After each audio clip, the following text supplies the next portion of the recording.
আছে আমার ছোটদার টাটকা তাজা রক্ত। দেখুন, ভালো করে দেখুন, চেয়ে দেখুন, টাটকা তাজা রক্ত।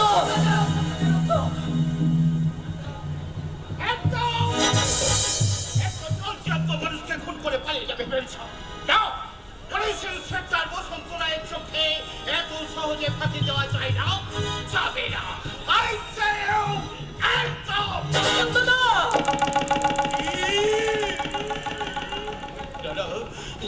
আমি চোখে দেখছি।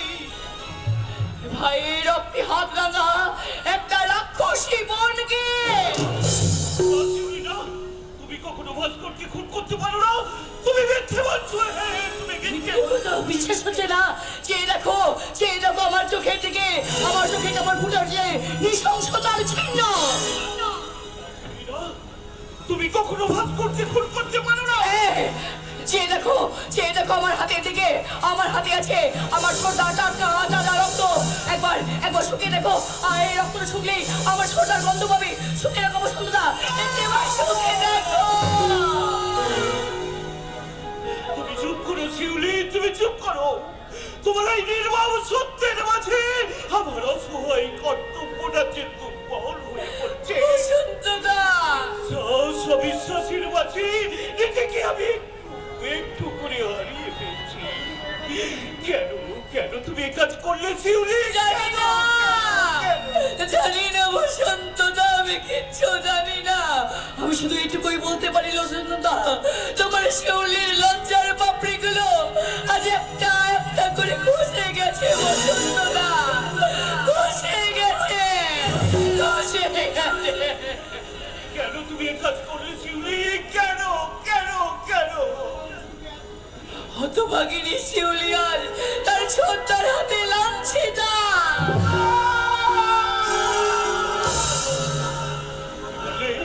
কি বললে শিউলি? তুমি লাঞ্ছিত? ভাস্কর তোমাকে আমি ভাবতে পারছি না, আমি কিচ্ছু ভাবতে পারছি না। বসন্তদা! তুমি মিথ্যে বলছো। হ্যাঁ, তুমি মিথ্যে বলছো। তুমি মিথ্যেবাদী শিউলি, তুমি মিথ্যেবাদী। না, বলো না শিউলি, এসব মিথ্যে, সবই সাজানো। তোমার এই নৃশংসতার চিহ্নটা আসলে একটা অভিনয়। তোমার হাতের তাজা রক্তটা নকল। আমার সঙ্গে রসিকতা করতে তুমি এমন সাজে সেজেছো। বলো না শিউলি, তুমি একটিবার বলো, একটিবার, একটিবার। না, আমি তোমার সাথে রসিকতা করছি না গো বসন্তদা। ওই ভাগ্য, ওই ভাগ্য যে আমার সাথে রসিকতা করেছে গো বসন্তদা। তাই তো আমি খুনি। আমার সরকার কি খুন করেছি বসন্তদা? বসন্তদা, আমি খুনি। আমার তুমি অ্যারেস্ট করো বসন্তদা, আমি খুন করেছি। এই কলঙ্কিত মুখ যে আমি আর কাউকে দেখাতে চাই না গো বসন্তদা। নিয়ে চলো না বসন্তদা, আমাকে নিয়ে চলো না এখান থেকে, অনেক অনেক ওই কারাগারের অন্ধকারে নিয়ে চলো। তুমি কি করলে ঠাকুর? আমার জীবনের একটা মাত্র স্বপ্ন, সেটাও তুমি ভেঙে টুকরো টুকরো করে। বসন্তদা! এখন আমি কি করি? একদিকে আমার জীবনের সুখ শান্তি,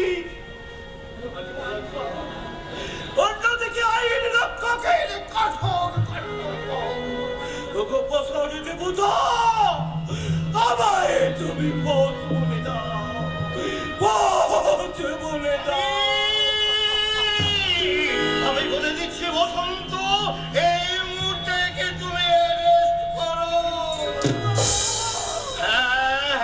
আমি ঈশ্বর, মাটির পৃথিবীর মানুষেরা ভুল করে, কিন্তু এই ঈশ্বর, ঈশ্বর কোনোদিন ভুল করে না। তাও তাও বসন্ত, ওই অতুচ্চারীরা হাত করা মরিয়ে তাই দিলাম ঈশ্বর। তুমি তুমি তুমি আমাকে ক্ষমা করে, তুমি আমাকে ক্ষমা করো। আমার জীবন যুদ্ধে কর্তব্য প্রতিপক্ষের কাছে হেরে গেলাম। পবিত্র ভালোবাসাকে আমার জীবন থেকে মুছে ফেলতে নির্মম নিষ্ঠুরের মতো আমার হাতে তুলে দিলাম এই আইনের শিকল। আমি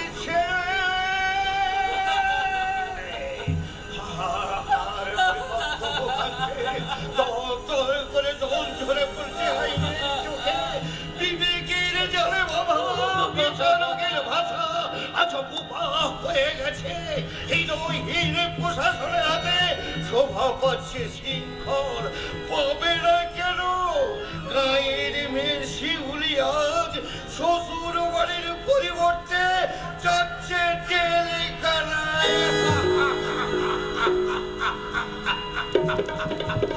গায়ের মেয়ে শহরের পবন চড়াই নগর সমাজের অগ্নিকন্যা শিউলি আজ জেলখানায়। মনের ঠিকানা জেলখানা।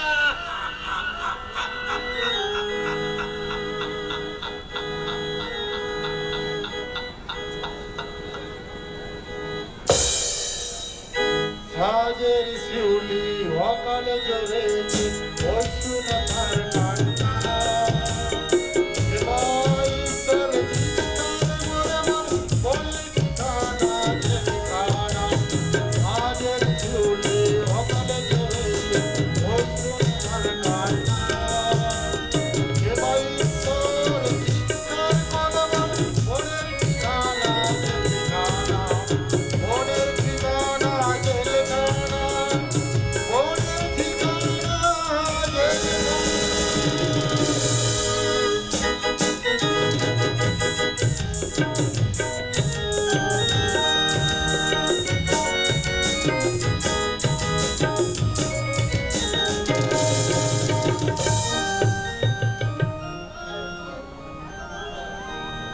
আজ গুন গুন গুন কুঞ্জে আমার একে গুঞ্জরণ গানের সুরে পেলাম গান প্রাণের নিমন্ত্রণ।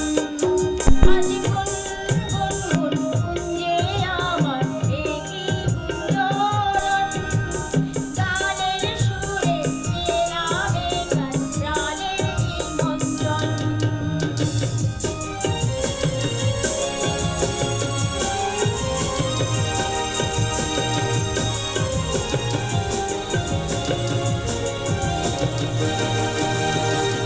সেই ভ্রমর আমার ফুলে গান শুনে যায় গানের সুরে সারা বেলায় গান শুনে যায়।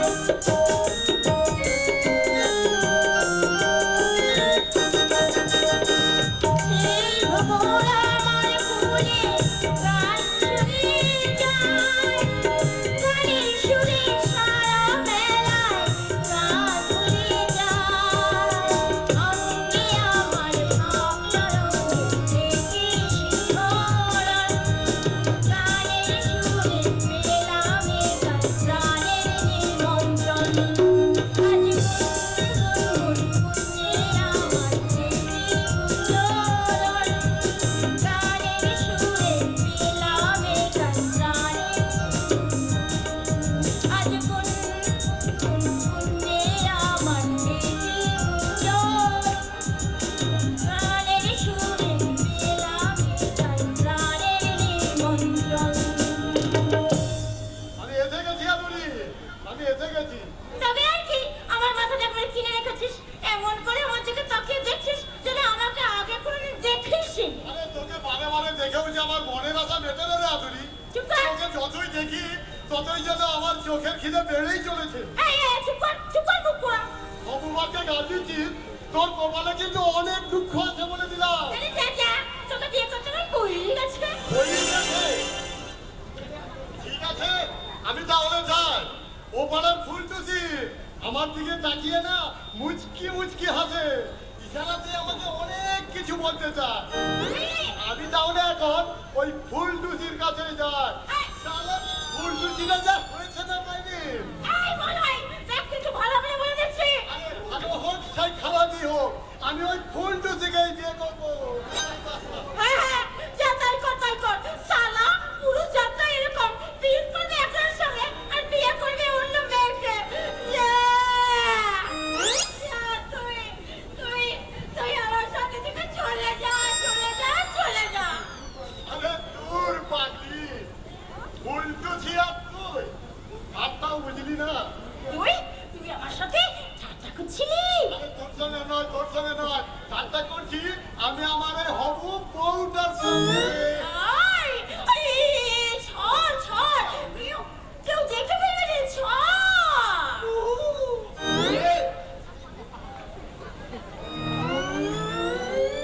ঠাকুর মশাই তুমি ঠাকুর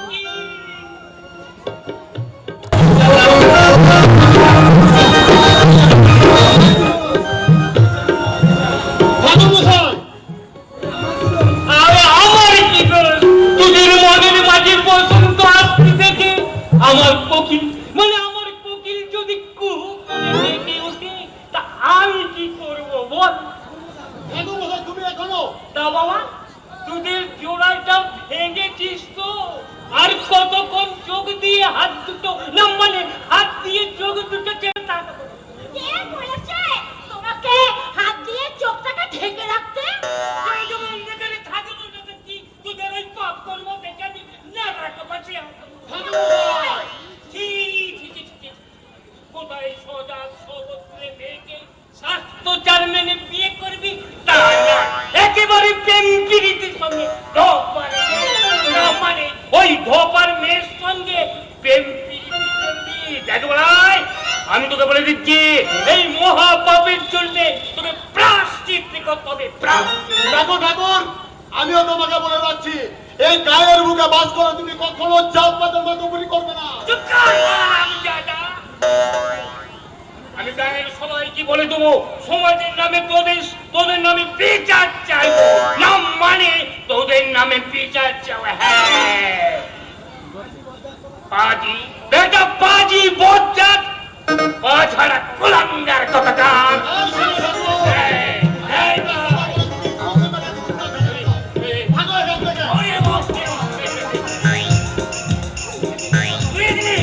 ছুঁয়ে দিলে তো আমার যাটা ওই ধোপার মেয়ের সঙ্গে জোড়াজোড়ি করে আমার দেহটাকে তুই অপবিত্র করে দিলি।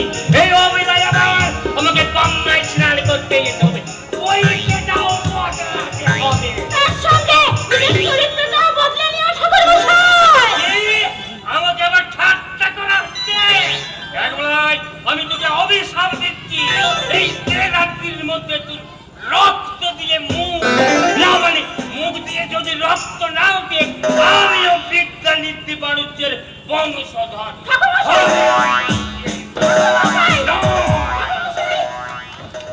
শালা বুড়ো শকুন পতাকার শালা আজকের আনন্দটাই মাটি করে দিলে। শালা বিয়ের আগে যে একটা খুশি মনে প্রেম করবো তারও জোরে আছি না ধরি। বিকাল বেলায় বকুলতলায় আবার দেখা হবে, মনে থাকে যেন। থাকবে রে, মনে থাকবে। কেন মনে থাকবে না? তোকে যে আমি আমার জীবনের চাইতেও বেশি ভালোবাসি। তাহলে আরেকবার বল। কি বললা তুমি? কি? আমি তোকে সত্যিই ভালোবাসি। বললাম। চুপ কর। তোর লজ্জা করছে? আরে তোর পাখি, এতে লজ্জা কি আছে? আমি তোকে মনে মনে অনেক ভালোবেসে ফেলেছিলাম, কিন্তু আমি বলতে পারি কেন? যদি তুই রাগ করি। তুই রাগ করলি না তো? তাহলে বল। আরে তো বললাম তুই আমাকে সত্যি ভালোবাসিস। বললাম বল। আমি জানি না। তাহলে আরেকবার বল। আমি তোকে ভালোবাসি। আরেকবার বল না। আরে রতন, তোর কি জ্ঞান কমে বলে কিচ্ছু নেই? যখন তখন যেখানে সেখানে যা তা বলে ফেলিস। আমি যাই।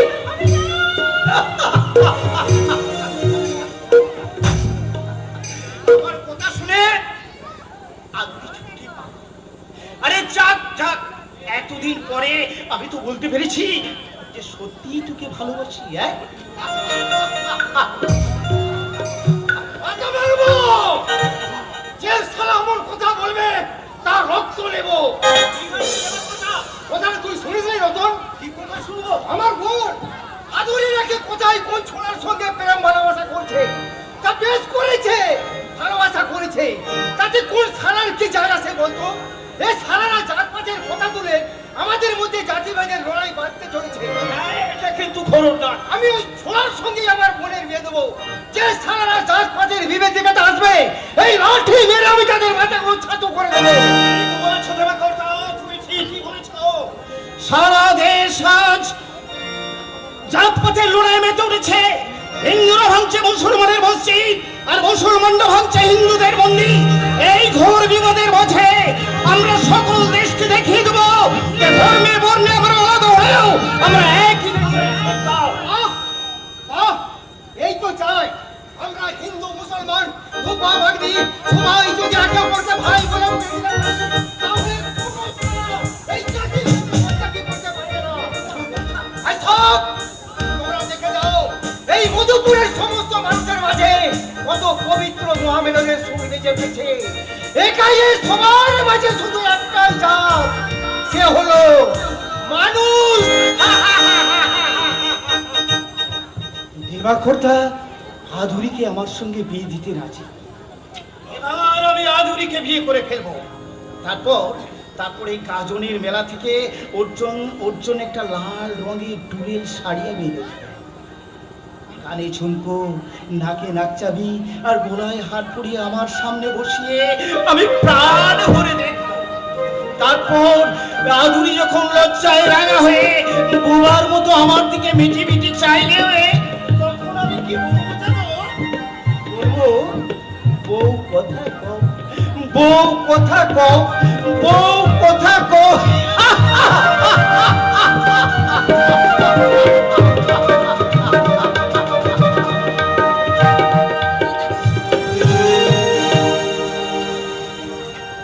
আমার পথের দিশা তুমি বলে দাও, মনে প্রাণ ভক্তি প্রেম সব তুমি নাও। আমার পথের দিশা তুমি বলে দাও।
সৎ অসৎ ভাইয়ের হিসেব করে আমি তো আর ভাস্করকে মানুষ করিনি। আমি শুধু মনে মনে হিসেব করি আজ কতদিন পর আমরা দু ভাই একসাথে এক পাতে খাবো বলে নাম বড় হ্যাঁ গো, সে তোমার ভাস্কর কি সে আগের মতো ছোট্ট ছেলে আছে? সে এখন কত বড় হয়েছে, কলকাতা শহরে লেখাপড়া শিখে চাকরি করে বাড়ি ফিরে আসছে। লেখাপড়া তবু তো সে আমার ভাই। আমি তাকে যতটা ভালোবাসি তার চেয়ে ঢের বেশি আমাকে ভালোবাসি। ঢের বেশি ভালোবাসে। শুধু তোমাকে একা ভালোবাসে না, আমাকেও ভালোবাসে। তুমি জানো না, ভাস্কর আমার হাতে রান্না না খেলে পরে তার পেটে ভরে না। কখনোই না, কখনোই না। ভাস্কর আমাকে বেশি ভালোবাসে। তার যখন চিঠি আসে তখন কার কথা বেশি করে লেখা থাকে? দাদার শরীরের দিকে নজর দিও, দাদা যেন ঠিক সময় মতো খাওয়া দাওয়া করে, কি লেখা থাকে না? থামো তো তুমি বাবু। আরে থামবো কেন? বলি কার ভাই এত ঘন ঘন চিঠি দিয়ে দাদার খোঁজ খবর নেয় শুনি? এ হলো ঈশ্বর ভক্তের ভাই, বুঝলে? জল কারণে যেমন দু ভাগ হয় না, আমাদের দু ভাইয়ের সম্পর্ক কখনো আলাদা হবে না।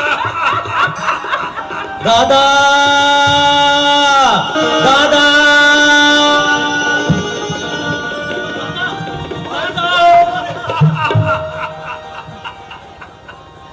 পাগলের কাণ্ড দেখো, ধুলোবালির মধ্যে কাজ করে এসেছি আর এই জামা প্যান্টটা দিলি তো নষ্ট করে। এই ধুলোবালির মধ্যেই তো আমার জন্ম দাদা।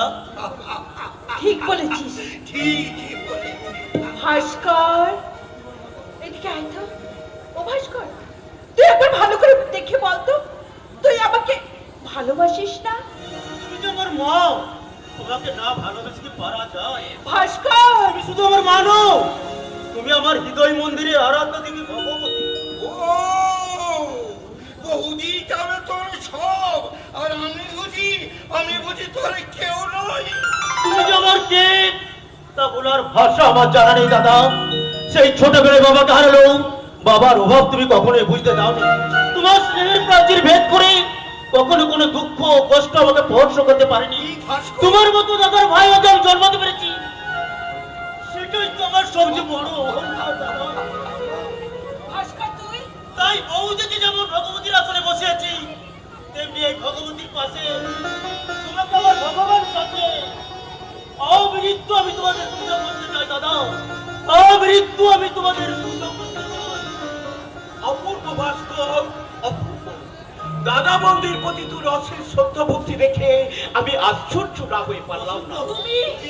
আমি ভাস্করের বন্ধু, বাইরে দাঁড়িয়ে দাঁড়িয়ে অবাক হয়ে শুনেছি আপনাদের মান অভিমানের পালা। তাই তো আর দাঁড়িয়ে থাকতে না পেরে ছুটে দেখতে এলাম সেই দেবতুল্য দাদা আর দেবী বৌদি। আর আমিও ধন্য হয়েছি রে ভাস্কর, ধন্য হয়েছি।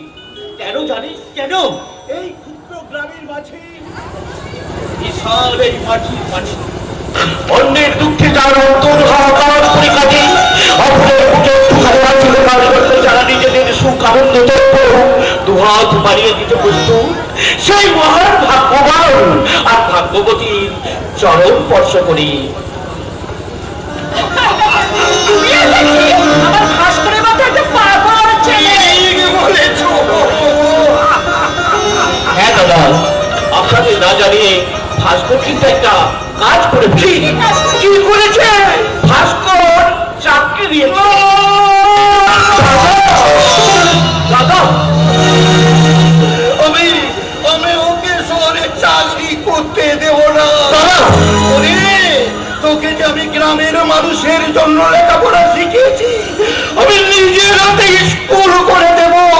সেই স্কুলের শিক্ষক হয়ে তুই আমার গ্রামে দুস্থ ছেলে মেয়েদের লেখাপড়া শিখাবি, আমার গ্রামের মানুষের সেবা করবি। সেবার কাজ আমি বেছে নিয়েছি দাদা, কিন্তু তবে গ্রামের মাঝে মুসলিমের মানুষের সেবা নয়, সারা দেশের সেবা করার জন্য আজ আমি ইনকাম ট্যাক্স অফিসার। কিন্তু ওগো, না না না, আর তুমি অপরাধ করো না। ভাস্কর তো আমার উপযুক্ত চাকরি নিয়েছে। বেশ, আমি মেনে নিলাম। তাহলে শোন বসন্ত, এবার আমারও একটা কথা তোকে মেনে নিতে হবে। দাদা না বলে আমি মানছি না, কিন্তু কোথায় কি বলবে তো? বলবো কি বিপদ বলবো বলো না। ডাক্তার হয়ে কি করে যে বলি তোর বিয়ে দাদা। লজ্জায় মাথা নিচু করলে কেন? লজ্জা নয় বৌদি, লজ্জা নয়, ওটা হলো যাকে বলে মৌনম সম্মতি লক্ষণ, অর্থাৎ রাজি যে আছে তারই বই প্রকাশ। তোকে এখানে আড়াই বার ভুল হয়েছে। আচ্ছা আচ্ছা বৌদি, তোমরা কি বলো তো, এখনো সুন্দর বিয়ে হলো না, আর তোমরা কিনা আমার তোর পোকা আগে লক্ষ্মী আনি, তারপর তো লক্ষ্মী বিদায় করবো। তোমরা তাহলে এতকাল ধরে এই সংসার জেলখানায় চরকির মতো ঘুরে মরেছি, আর আমি মিশতে চাই না। তাই যেখান থেকে হোক, যেমন করে হোক, একটা পাত্রী দেখে বিয়ে করে নিয়ে আয়, তারপর আমি এই সংসার জেলখানা থেকে ছুটি নেব। কি হলো, রাজি আছিস তো? রাজি থাকবে রে মানে নির্মল মুখ ফুটে একবার বিয়ের পয়সাটা তুমি ভেবেছ, তখন রাজি অরাজি হওয়ার কোনো প্রশ্নই থাকতে পারে না। কি রে, ঠিক বলিনি? ভুল তো তুমি কখনো বলনি দাদা। আসলে আসলে মনে মনে না আমিও তো ওই কথা বলবো ভাবছিলাম। ভগবানের অশেষ কৃপা যে আমার মনের কথা আমি তোমার মুখ থেকে শুনতে পেলাম। এখন বুঝতে পারবি না বৌদি, আগে ঘরে বউ নিয়ে আসি, তারপর সব মানে তোর কাছে একেবারে পরিষ্কার হয়ে যায়। দেখলে দেখলে তো বলবো, এ হলো ঈশ্বর ঘোষের ভাই, আর আমি ধরে আনতে বলে ওর ওই বেঁধে নিয়ে আসবে। হ্যাঁ শোনো ভাই, তুমি যখন ভাস্করের সঙ্গে বাড়িতে এসে পড়েছো, তখন ভাস্করের বিয়ে না হওয়া পর্যন্ত তোমাকে এ বাড়িতেই থাকতে হবে। কি বলো, কি বলো? হ্যাঁ, তুমি একদম ঠিক বলেছো। এই অনুরোধটুকু কিন্তু তোমাকে রাখতেই হবে ভাই। অনুরোধ নয় বৌদি, বলুন আদেশ। আপনাদের ঘরের ভাই বিয়েতে এই পথের ভাইটা থাকবে না, তাই কি কখনো হয়? খাওয়া দাওয়া সব একদম চটপট করে রেডি হয়ে গেছে।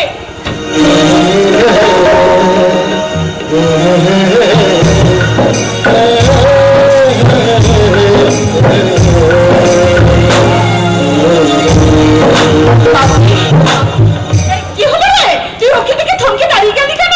ও ছোটদার বন্ধু কলকাতা থেকে এসেছে। নমস্কার। নমস্কার। কথায় কথায় অনেক দেরি হয়ে গেল, যাই ছুটে একটা ডুব দিয়ে আসি।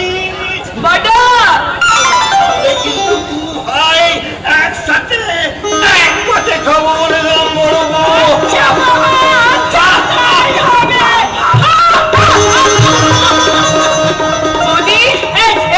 তুই কিন্তু কলকাতার ভাইটিকে নিয়ে বাড়ির ভেতরে আয়, আমি যাই ওদিকে খাবার দাবার ব্যাপারটা দেখি। তো দাদা এসে আবার চিৎকার করে ভাইটিকে মাথায় তুলে দেবে।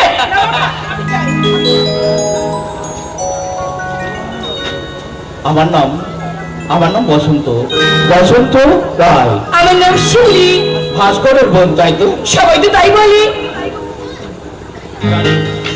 ভাস্কর তার দাদা বৌদি কথা আমায় অনেক বলেছে, কিন্তু আপনার কথা তো একবারও বলেনি। কি করে বলবি? তার মাউন্ট যে শুধু তার দাদা বৌদি বসে আছে, তার মনে যে অন্য কেউ স্থান পেতে পারে না। আপনার মতো তো আমাদের বাবা মা নেই। আমার মতো হলো, এমন করে হাসছেন কেন? জীবনে তো কখনো কাঁদতে পারিনি, তাই অনেক দুঃখের মাঝেও আমি এমনি করেই হাসি। ও, তার মানে আপনারও বাবা মা? শুধু মা বাবা নয় শিউলি দেবী, গত 5 বছর আগে এক নির্মম দুর্ঘটনায় মা বাবা ভাই বোন সবাই আমায় ছেড়ে চলে গেছে। হিমশিমি করে কোনো রকমে নিজের খরচটুকু চালিয়ে যাচ্ছি, একা তো। তাই বোধহয় কোনো অসুবিধা হচ্ছে না। আপনি বিয়ে করেননি বুঝি? বিয়ে? আচ্ছা শিউলি দেবী, আপনার কি মনে হয় আমার মতো সহায় সম্বলহীন এক বেকারের দুঃখের ভাগ নিতে আজকের দিনে কোনো বুদ্ধিমতী মেয়ে স্বেচ্ছায় এগিয়ে আসবে? বসন্ত বাবু, আর তাছাড়া প্রত্যেক নারী পুরুষের কোনো না কোনো একটা দিককে ভালোবেসে আপন করতে চায়। কেউ ভালোবাসে রূপ, কেউ সুন্দর একটা মন, আবার কেউ ভালোবাসে অর্থ সম্পদ, আমার তো কোনো কিছুই নেই শিউলি দেবী। তাই বলে কি আপনি বিয়ে করবেন না? বিয়ে করবো না তা তো বলছি না, যদি কোনোদিন এই বিশাল পৃথিবীর মাঝে খুঁজে পাই সামান্য একটা আশ্রয়, সাধারণ মানুষের মতো আমিও যদি জবাব করে নিতে পারি দুটো খাবার সংস্থা, আর সেই দিন যদি কেউ আমার দুঃখের অংশীদার হতে আমার দিকে হাত বাড়ায়, তাহলে আমিও মহাভাগ্যবানের মতো আমার মনের দরজা খুলে তাকে জানাবো সুস্বাগত। বসন্ত বাবু, কিছু বলবেন? না মানে আমি বলুন। আরে আপনার যে কোনো কথা আপনি নিঃসংকোচে বলতে পারেন, আপনার যে কোনো কথা শুনতে আমি প্রস্তুত। আমি বলছিলাম কি, আমি শিউলি দেবী,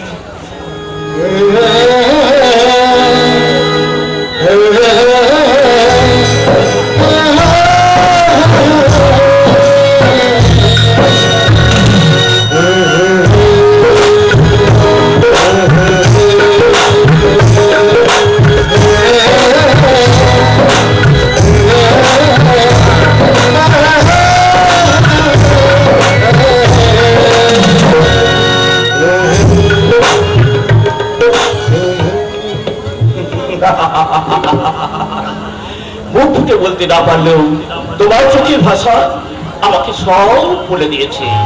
রাজি আমি অবশ্যই বলি, তবে আজ নয়, যেদিন এই বসন্তের জীবনে নেমে আসবে সত্যিকারের বসন্ত, আর সেই বসন্তের অনুরাগীর ছোঁয়ায় যেদিন তুমি তোমার মিষ্টি প্রেমের গর্তে মাতাল করতে শিউলি হয়ে ফুটে উঠবে, সেই দিন এই গ্রামের মাটিতে ফোটা শিউলিকে আমি সুন্দর করে সাজিয়ে রাখবো আমার হৃদয়ের ফুলদানিতে।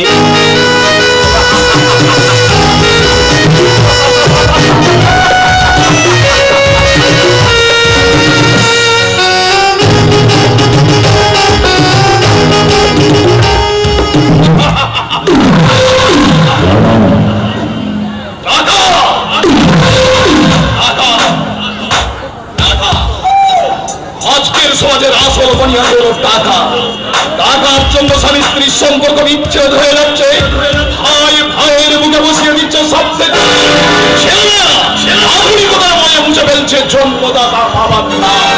কাজেই ন্যায় অন্যায় বিবেক বিচার বোধকে বিসর্জন দিয়ে লক্ষ লক্ষ কোটি কোটি টাকার মালিক আমাকে হতে কোটি কোটি টাকার মালিক হওয়ার চান্স বোধ হয় আপনার হাতে ফসকে গেল। মানুষের হাতের মুঠে চান্স ধরা দিয়েও হাত ফসকে বেরিয়ে যাবে। আচ্ছা, তোকে আমি মধুপুরে যেতে বলেছিলাম, গিয়েছিলে? আমি দেখো মধুপুর থেকে আছি। সেখানকার খবর কি? ভালো নয়। একে বসিতে পারে, ওদের বক্তব্য কি? না খেতে বেশ শুকিয়ে পড়বে। ওই গ্রামের মাটি বিক্রি করবে না, গ্রাম নাকি ওদের মা, আর গ্রামের মাটি নাকি ওদের কাছে স্বর্গ।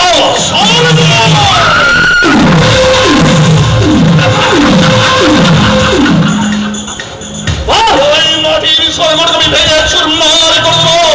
আমি যা বলেছি, ওই মধুপুরের বুকে আমার দেশি মদের কারখানা হবে। করেছেন বাস, তারা মধুপুরের মানুষগুলো তো লোক পেন করে খেতেই চায় না। ওখানে মদের কারখানা হলে আর কিছু না হোক করে মদ তো খেতে পারে। আমি আমার টাকা উৎসাহ করে ওখানকার না খেতে পাওয়ার গরিব মানুষগুলোকে আমি একটার পর একটা শিকার করবো।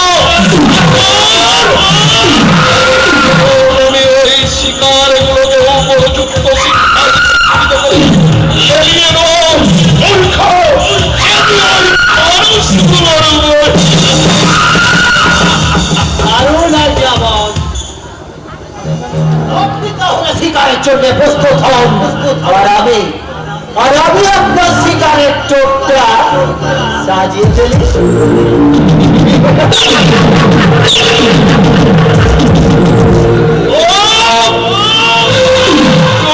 তোকে সাজাতে হবে না রে পলটা।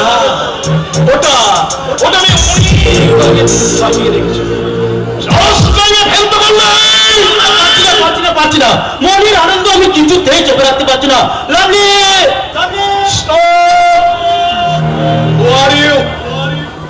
কে তুমি? কোন সাহসে আমার বাড়ির ভেতরে ঢুকে আমারই বোনের নাম ধরে এমন চিৎকার করে তুমি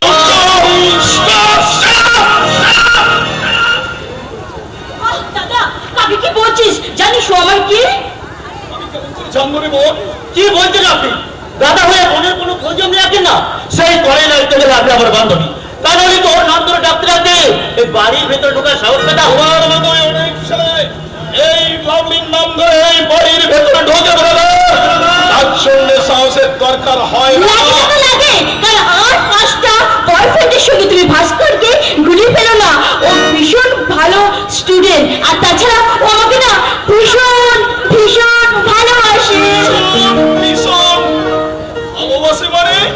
শুনুন দাদা, শোনাও, আপনার বোন লাভলিকে আমি বিয়ে করতে চাই। What do you say? Balaram সোমের বোনের বিয়ে আমার সঙ্গে হবে। আমার দাদা বৌদি হাসি মুখে বিয়েতে সম্মতি দিয়েছে। সত্যি সত্যি বলছো ভাস্কর? তুমি একদম সত্যি বলছো তো? হ্যাঁ লাভলি, তাই তো সেই সুখবরটা জানতে আমি সেই মধুপুর থেকে এখানে পাগলের মতো ছুটে আসছি। মধুপুর? হ্যাঁ দাদা শোনা মধুসূর, তুমি তো জানো আমি আমি ওই শহরের ছেলেরা কতটা রাবিশ হয়, তাই তো গ্রামের এইরকম একটা ছেলেকে বিয়ে করা কোনো রিস্ক নেই। Of course! ওই গ্রাম কথা শুনে হট করে ব্রেনে আমার যেরকম ব্লাড উঠে গিয়েছিল, সঙ্গে সঙ্গে মধুপুর নামটা শুনে হাতটা তেমনি আমার গ্ল্যাড হয়ে উঠল। কেন কেন দাদা শোনাও, মধুপুরের উপর আমরা এত দুর্বলতা কেন? সে তুমি বুঝবে না বলো না, সে তুমি বুঝবে না। তবে আমার বোন এই লাভলি কিন্তু সব বুঝে নিয়েছে। আচ্ছা চলি রে লাভলি,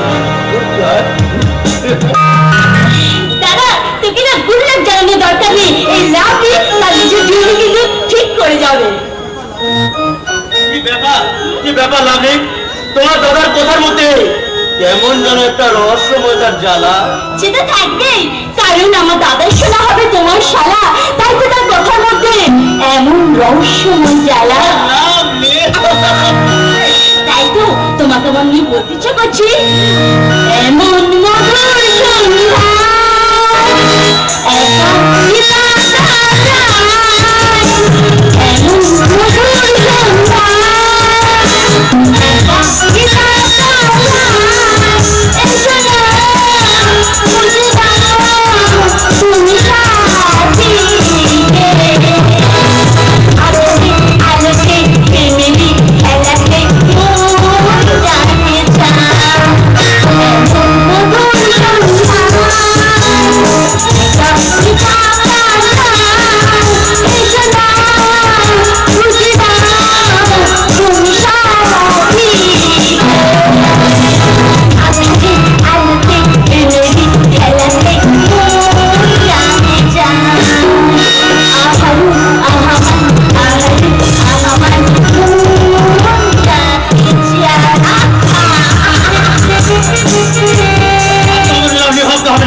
পেয়ে গেছি, তখন তুমি শুধু আমার আমার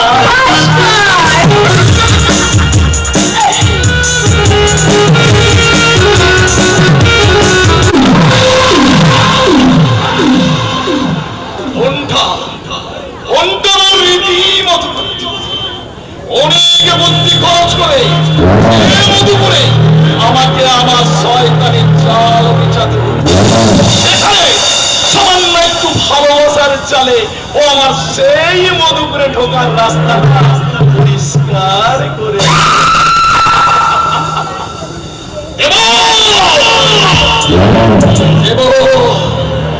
ভাস্করের সঙ্গে নামটা ওয়াস্তে আমি লাভলির বিয়ে দেব, কিন্তু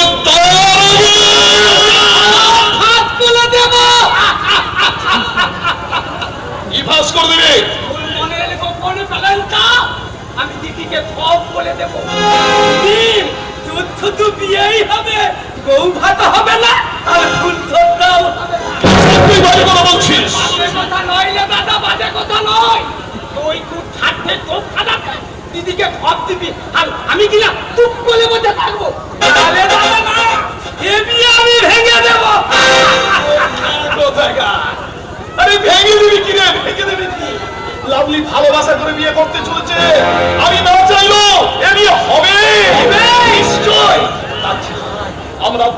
সবাই মিলে বেশ জাঁকজমক করে লাভলি বিয়েটা সেরে ফেলি।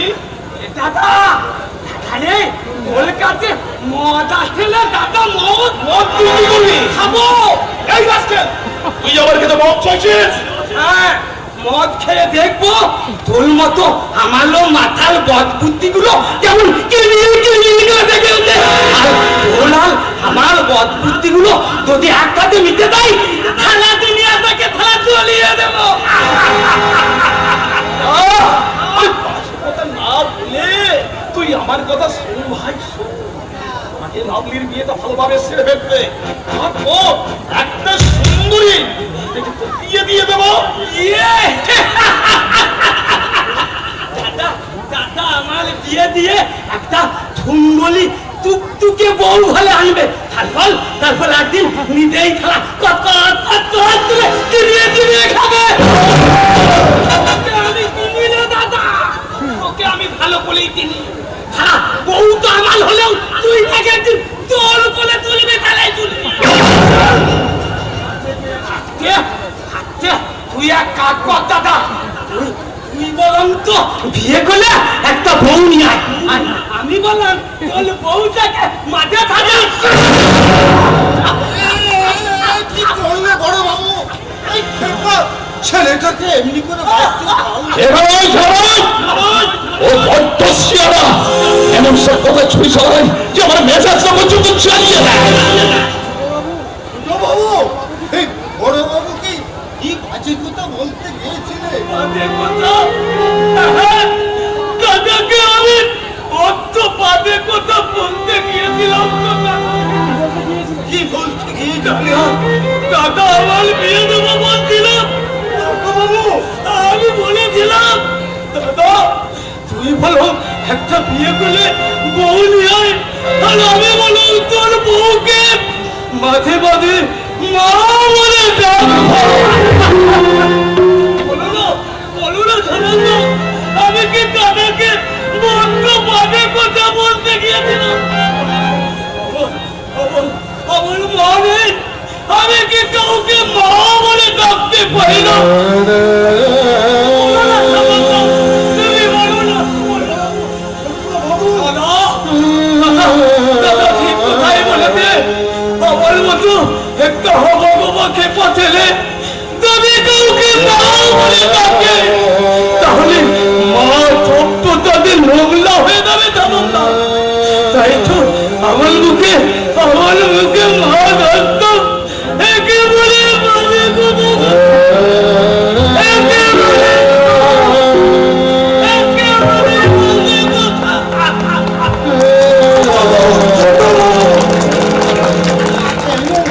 কেন ওর মনে আঘাত ছিল বড় বাবু? তোমাদের ছোটবেলায় ও মা মারা গেলে তুমি তো তবু অনেক আদর জন্য ভালোবাসা পেয়েছো, কিন্তু ছোট বাবু তো আর পাইনি। এই স্নেহের টাকা সেই ছেলেটাকে ওরে এমন করে কি আঘাত দিতে হচ্ছে? আমি চাইনি সনন্দা, আমি আঘাত দিতে চাইনি। আসলে ও যে কি বলতে চেয়েছিল আমি ঠিক বুঝতে পারিনি। আসলে ওর বলার ধরনটাই আমার পছন্দ হয়নি।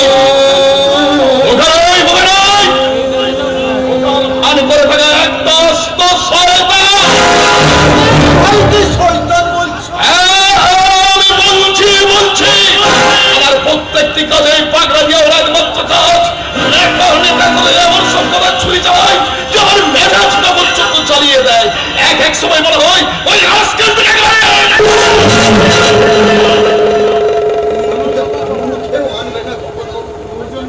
ওর জন্যই তো আজ তোমাদের সংসারে এত তার মানে কথা হলো বাবু। ছোট বাবু জন্মের পর গিন্নি মা মরে গেলেন,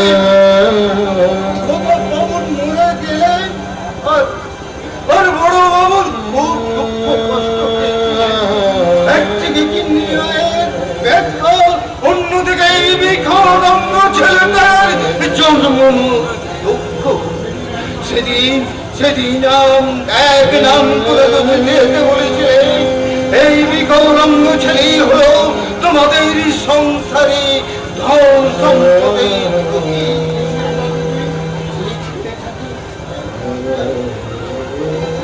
এই ছেলে যতদিন বাঁচবে ততদিন না তোমাদের ধন সম্পদ তাই নাকি? তার রোমান্ত দন্দাবে বড় বাবু। এই কেবল ছেলেটা জন্মের পর কয়েক বছরের মধ্যেই তোমরা হয়ে গেলে কোটি কোটি মালিক। কোথা থেকে কি হলো কেউ বুঝতে পারবে না। ওসব পচা কথা তোমাকে শুনিও না সাধন্য। আজ আমি যেখানে পৌঁছেছি, আমি আমার বুদ্ধির জোরে পৌঁছেছি, ওই হবা বাবা খেপাটা ভাগ্যের জোরে নয়। বিশ্বাস না করলে এটাই সত্যি বড় বাবু। তাই বলছি ভুল করেও শোনো, ওই সোনার ঢিমপাড়া হাঁসটাকে না ওখানে শেষ করে দিল, ওখানে শেষ। সোনার ডিম পাড়া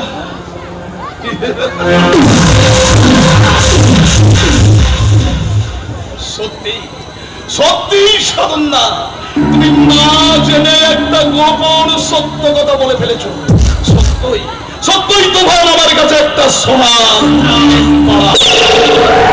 কারণ আমার বাবা যে সমস্ত সম্পত্তি অর্ধেক ওই খেপাটার নামে লিখে দিয়ে গেছে, যাতে আমি ওকে অবহেলা না করি। যতদিন ও সুস্থ স্বাভাবিক ভাবে বেঁচে থাকবে ততদিন ওই সম্পত্তি আমারই কেয়া হবে থাকবে।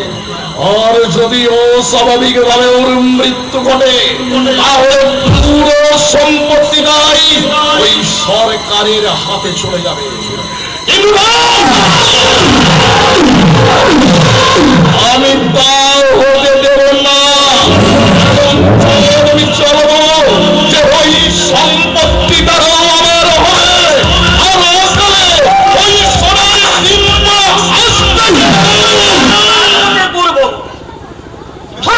শালাকে ধরে ধরে আমি হাজতে পুরব। আমি শালা বটেশ্বর দারোগা, আমার সঙ্গে শালা চালাকি। কি ব্যাপার মিস্টার সামন্ত? আরে দেখুন না মিস্টার সোম, কতগুলো চ্যাংড়া ছোকরা আমাকে দেখে যাহারা তাই বলে ডলাডল দিতে শুরু করলো। আমি নাকি খুশি না কোন শালা সরকারি কর্মচারী ঘুষ নেয় না বলুন তো? আরে এই দেখুন না, ওদের মধ্যে কে এক শালা আমার গালে এক কাটা টুটু চিঠিয়ে ছি ছি ছি ছি, ওটা আপনি এখনো পরিষ্কার করেননি কেন? নিচে দেখা মারে জন্য রেখেছি। আমি রাগটা সামনে নইলে আমার শালাকে ধরে ফেলে হাঁটুতে মিস্টার সামন্ত, জানেন মিস্টার সোম, যখন আমার মাথায় রাগটা উঠে যায় তখন এই শিবলিঙ্গের রামদূত শব্দটা অন্তত 50 আপনি শুনতে পাবেন। আর রক্তটা ছাড়া এক্সপ্রেস ট্রেনের মতো সারা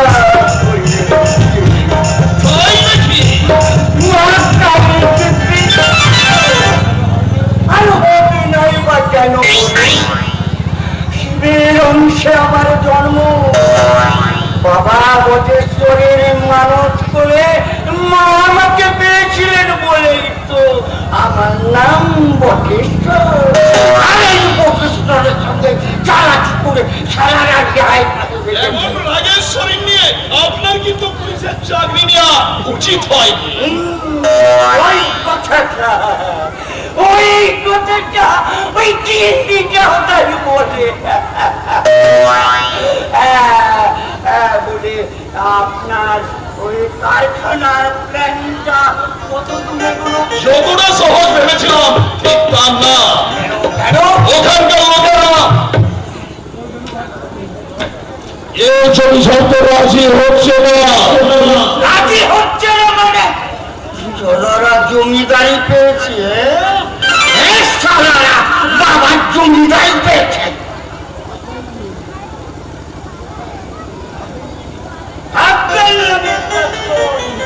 আপনি কিচ্ছু ভাববেন না, এই বটেশ্বর দারোগা যখন রয়েছে তখন ওই মধুপুরে মধুর কারখানা মানে বেশি মধুর কারখানা হবেই হবে। মানে আপনার কাছে সিগারেট হবে, সিগারেট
দেখুন তো আমার গালে থুতুটা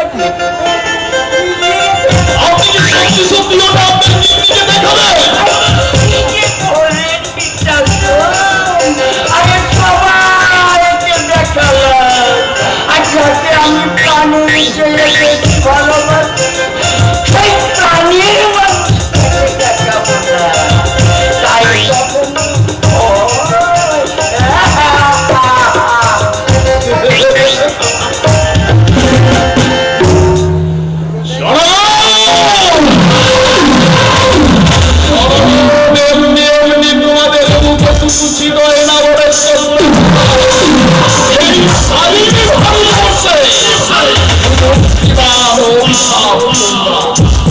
তাই তোমাদের মতো পরিশ্রমী ওটাই উপযুক্ত পাওনা।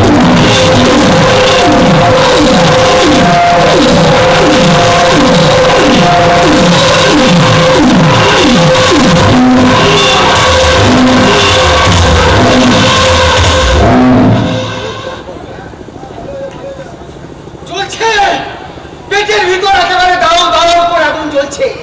আরে চলবে না কেন? কারণ শুধু এতগুলো মানুষের জামা কাপড় ধরাই ধরা কি একটা মানুষের পঙ্গ? কই কই করে আদুরিকে বলেছি আমার সব খাটা খাটুনি শুধুমাত্র তোর জন্য। কোথায় সকাল সকাল জল খাবার নিয়ে তুই নিজেই নীল সাগরের পাড়ে পৌঁছে দিয়ে আসবি তা নয়, বিলা করিয়ে দুপুর হতে চললো, কিন্তু আদুরি হতো জানি সেদিকে কি আর খেয়াল আছে? তোমার ওর আদুরে হতছাড়ির খেয়াল না থাকলেও তোমার প্রাণে ভাই এই বলাই হতছাড়ার ঠিক খেয়াল আছে তোমার না?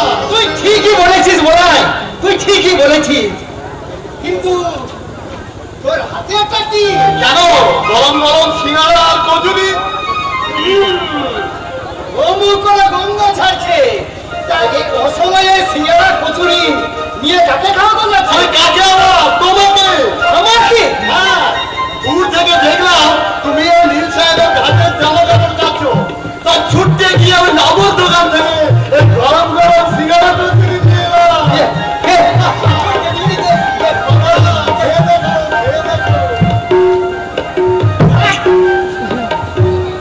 খিদের ছুটে সারা আমার জান জায়গা হয়ে গেছে।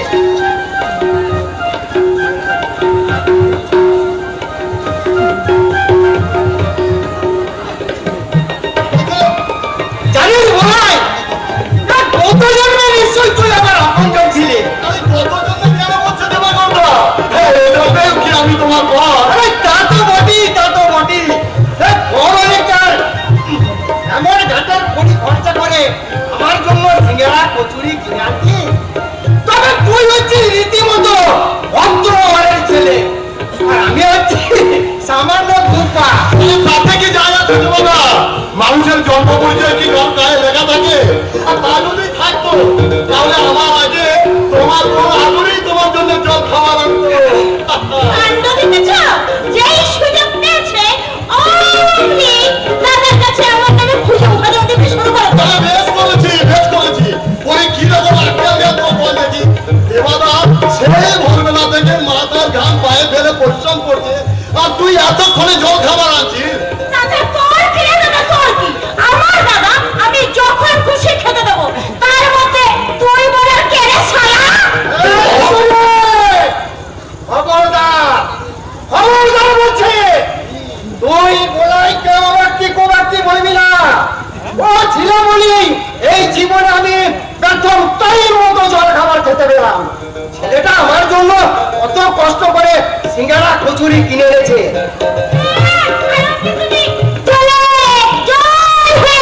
কেন হবো না? নিজের চোটে সারা আমার ব্যাম্ব চালু পর্যন্ত চলে যাচ্ছিল।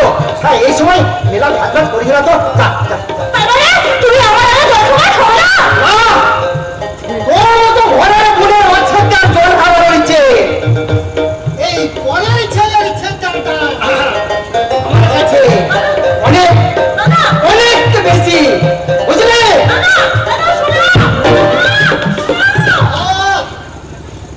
তুই আমার এই সময় দেবাদাকে ডাকছিস কেন রে আদুলি? তুই আমার এই সময় দেবাদাকে ডাকছিস কেন? আরে তোর সঙ্গে আমি একটা চপ্পল চাষ নেবো বলেই তো ওই দেবাদাকে আমি গরম গরম সিঙ্গারা কচুরি খাইয়ে ভাজালাম। কি আর করবো তোকে শালা?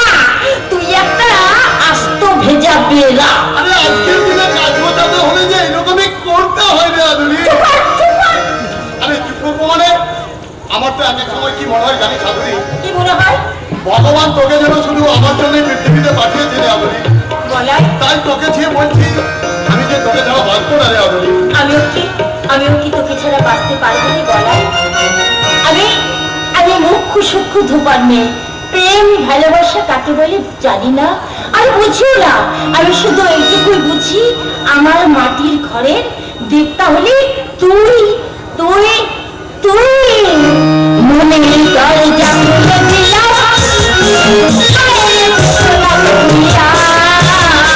চলে এসো প্রাণের ঘরে, বুঝে নাও আমি কে তোমার, বুঝে নাও আমি কে তোমার।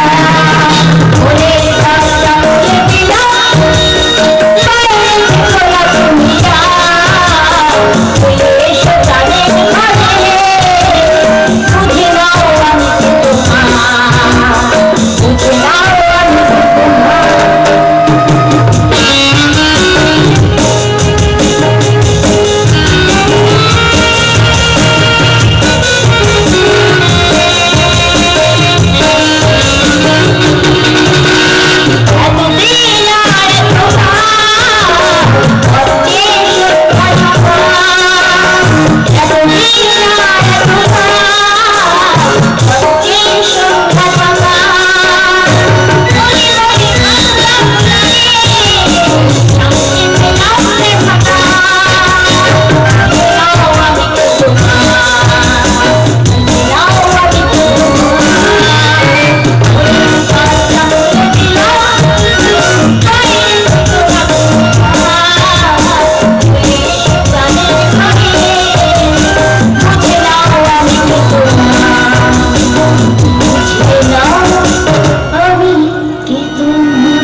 আদুরি, আদুরি, তোর ওই মাটির পৃথিবীর মাঝে আমি চিরকাল তোকে ঠিক এমনি করে জড়িয়ে ধরে বলবো, আদুরি তুই শুধু আমার, শুধু আমার, শুধুই আমার। আদুরিকে তুই বেশ করেছি, ওই আদুরি আমার, ওকে আমি ভালোবাসি। তোর চিন্তায় আমি টেনে ছেড়ে দেবো না বলাই। আমার আদুরির থেকে আদর থেকে তোর চোখ দুটো আমি কেড়ে নেবো। আরে যা যা, এই মাসে ওকে আমি বিয়ে করে দিয়ে যাবো। যদি তুই পারিস তো আমার কাছ থেকে ছিনিয়ে নিয়ে যা।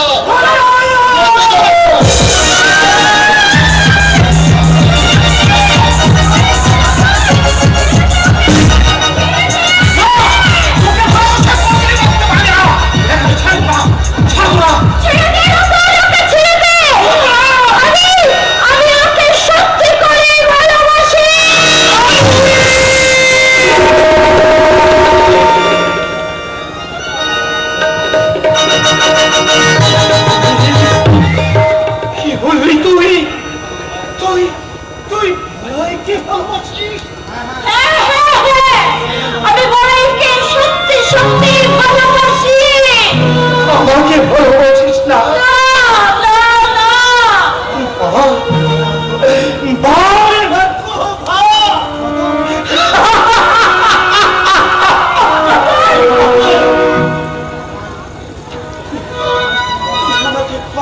ভাই, না চেয়ে শুনে আমি তোকে অনেক কিছুই বলে ফেলেছি, তুই আমাকে ক্ষমা কর।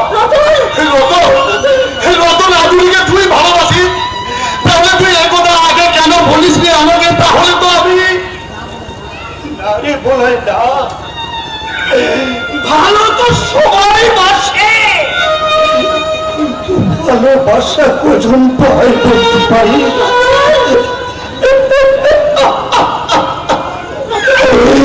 আদুরিকে বিয়ে করার কি যোগ্যতা আছে আমার?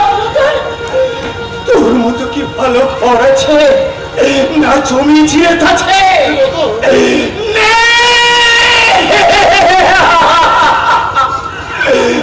আমার কিচ্ছু নেই, আমি শুধু একা,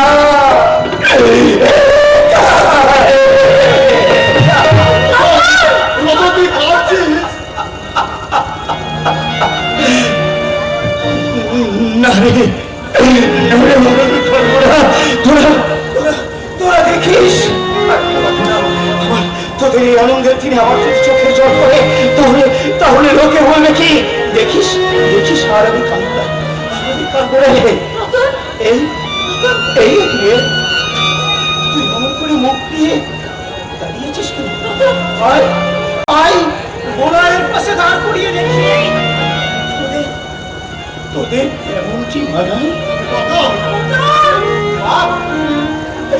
বাহ, বেশ মানিয়েছে তো, খাসা মানিয়েছে তো।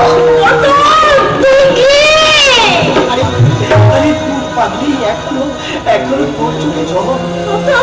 দুদিন পরে তোদের বিয়ে হবে, সারাই বাঁধবে, কোনো সজ্জার প্রতি ফেরা ওই তোরা দুজনকে আরো অপন করে দিবি, আর এখনো কিন্তু তোর চোখে জল।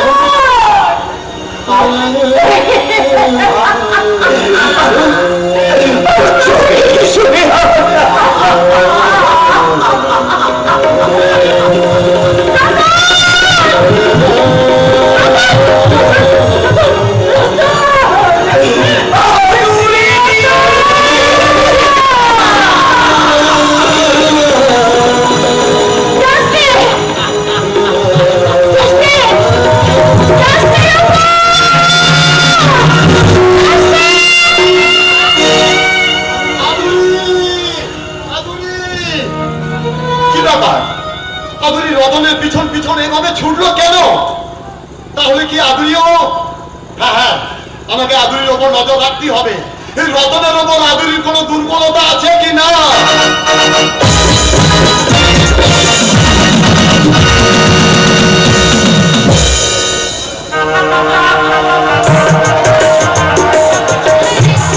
আজ সবাই বিয়েবাড়ির আনন্দে বেঁচে আছে, এই ফাঁকে তুমি আমার কানে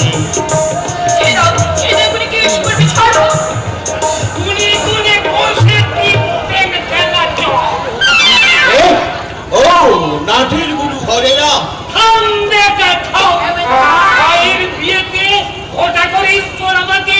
নিমন্ত্রণ করে এসেছে, আর শেষ পথে তৈরি বিরোধী চতুর্থী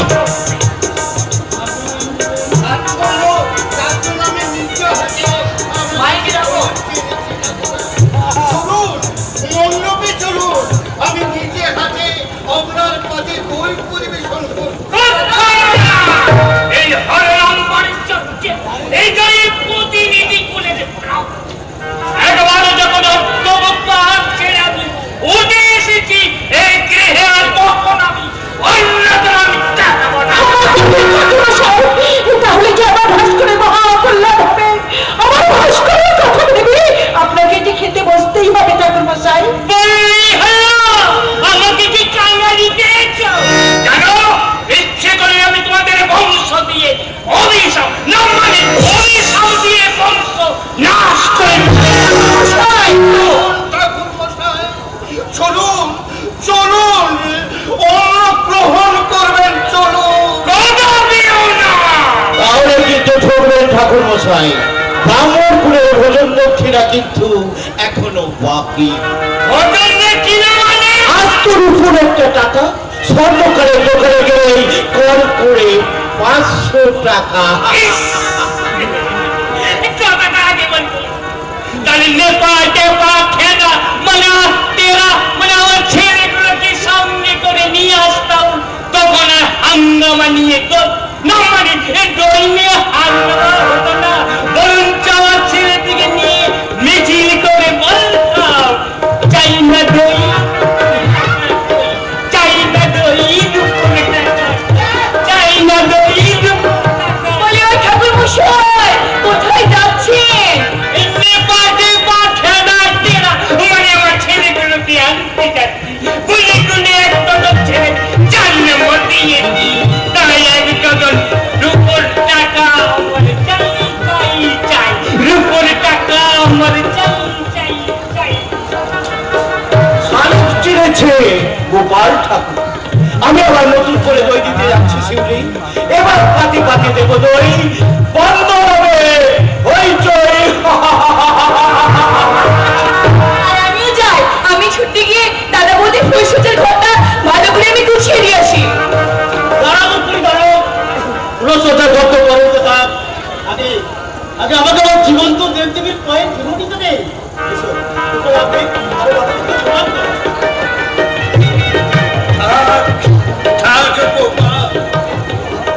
আমার অনেক সৌভাগ্য যে তোমার মতো লক্ষ্মীর প্রতিমা এই বাড়ির বউ হয়ে এসেছে।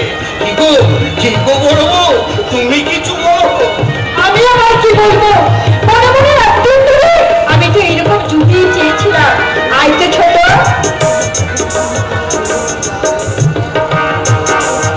একদিন ধরে আমি এই সংসারের জাতিতে শুধু পিছিয়ে নিয়ে গেছি, তাই এই সংসার জেলখানার জাতিকালিকা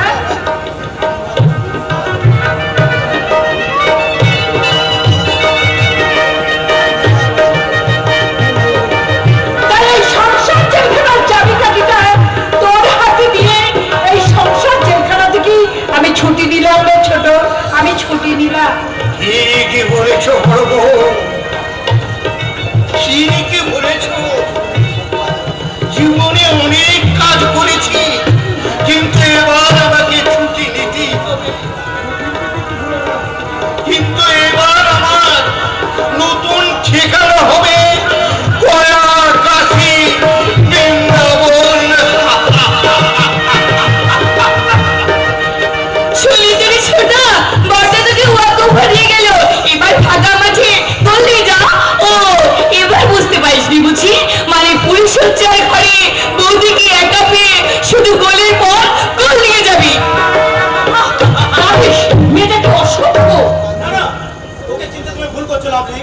ওর মতো নম্র ভদ্র রচিসা মেয়ে আজ আর দ্বিতীয়টি পাবে না। আর তাছাড়া কথাটা তো আর মিথ্যে নয়, আজ আমার নবজীবনের নববোধন। তাই তো দাদাবতীর স্বপ্নকে সার্থক করতে তোমাকেই তো নিতে হবে এই সংসারের সৌভাগ্য চাই। না, আমি কলকাতা শহরে মেয়ে, তাই যে শহরে উৎসাহ জীবন ছেড়ে এই ভাঙা ছোড়া মাটির বাড়িতে আমি কিছুতেই দায়িত্ব নিতে পারবো না। সত্যিকারের গৃহলোকরা কিন্তু তাই নেই। তুমি ভুল করাচ্ছ, তুমি কিন্তু আমি কিন্তু গৃহলক্ষ্মী সাজতে এখানে আসিনি, আর গৃহলক্ষ্মী সেজে এই চাকরি কাছা আসলে বাঁধতে কিন্তু আমি চাই না। তাহলে কি জন্য এসেছো? আমি এসেছি, আমি আমার দাদার কথা মতো তার মনের গোপন উদ্দেশ্য সিদ্ধি করতে। দাদার মনের গোপন উদ্দেশ্য? ইয়েস ইয়েস মিস্টার ভাস্কর ঘোষ, এই কোন গায়ে শিয়ার রাজা সেজে কি করবে, তার চেয়ে বরঞ্চ টাকা পয়সা সম্পদ এই উচ্চ শিক্ষায় ওঠার জন্য তুমি আমার দাদার হাত ধরো, আর বিনিময়ে আমার দাদার তোমার দাদার ইচ্ছেটা কিন্তু তুমি কোনো বলে লাভ নেই। তাই আমি বলছি আমার দাদা চায় এই মধুপুর গ্রামে একটা দেশি মদের কারখানা খুলতে। কি বলছো তুমি? সে কি সামান্য কথা শুনেই তুমি দেখছি অবাক হয়ে যাচ্ছ? এখনো তো আমি সব কথা বলিনি, এখন যদি আমি সব কথা বলি। সব কথা মানে? হ্যাঁ, আমার দাদা ইনকাম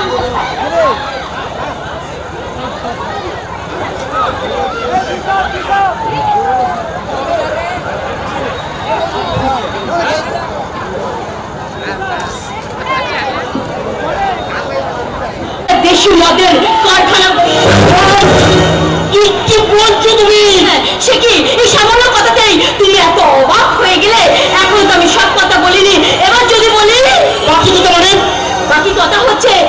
আমার দাদা ইনকাম ট্যাক্সের ফাইল, আমার দাদা যে অনেক ব্ল্যাক মানি আছে সেটা তুমি ভালো করে জানো। আর তুমি ইনকাম ট্যাক্সের অফিসে কাজ করো, তাই বলছি আমার দাদার ব্ল্যাক মানিগুলি যদি হোয়াইট করতে পারো, মানে দাদার বোন মানে লাভলিকে তুমি কোনোদিনও পারবে না। তাই তোমার আমার এই পুরো সজ্জায় রাতে এই মিষ্টি কথাটা তোমাকে আমি জানিয়ে দিয়ে গেলাম। Night night bye. না না না, ওটা আর আমি ডাকবো না। ও সুন্দর রূপে মুক্ত হয়ে জীবনে যে কত বড় ভুল আমি করেছি তাই মুহূর্তেই বলতে পারছি। আমার দাদা সত্যের পূজারী, বৌদ্ধ মূর্তিময় দেবী। ওরা যদি আমার এই কথাটা শুনতে পায় তাহলে না না, আমি হতে দেব না। যে বিপদটা আমি চমক দিয়েছি সেই বিষের চাল আমার দেওয়ার পুরে চাল হয়ে যাও। তবু ওই লাভলির একটা কথাও মানবো না, মানবো না, মানবো না।